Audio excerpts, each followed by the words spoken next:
Que faire pour mettre fin au rodéo urbain? Jusqu'à présent, aucune mesure n'est parvenue à endiguer ce fléau. Le maire de Compiègne, dans l'Oise, veut utiliser des paintballs qui projettent une encre invisible et indélébile qui ne se révèle qu'avec une lampe spéciale. Cela pourrait permettre d'identifier après coup les auteurs de ces courses très dangereuses. Ignacio Bornassin et Paul Bouffard.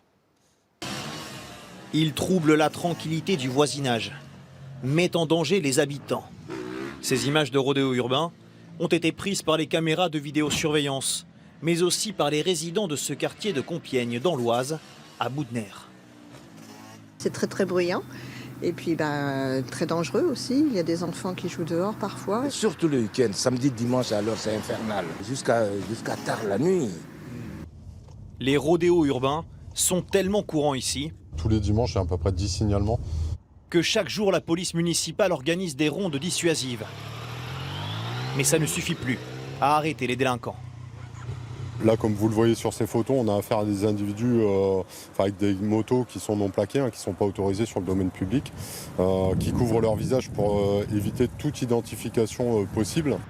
Pour résoudre ce problème et retrouver les chauffards en cas de fuite, la mairie veut expérimenter le marquage codé à l'aide de paintball, des armes non létales qui tirent des billes de peinture. La peinture indélébile s'imprègne sur les vêtements, la peau et sur le véhicule même après lavage. Invisible à l'œil nu, elle peut être détectée même après plusieurs jours grâce à des lampes UV. Donc l'objectif est de marquer l'individu qui se rendrait coupable d'un rodéo et d'apporter la preuve légitime auprès de la justice pour qu'il soit condamné pour ces infractions.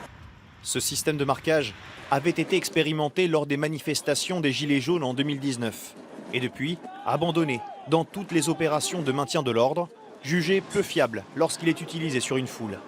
À Compiègne, le maire veut rassurer, l'utilisation des armes qui tirent ces billes de peinture sera très encadrée. D'où exigence de formation. Il faut que ce soit sur réquisition du procureur de la République avec des objectifs précis à atteindre.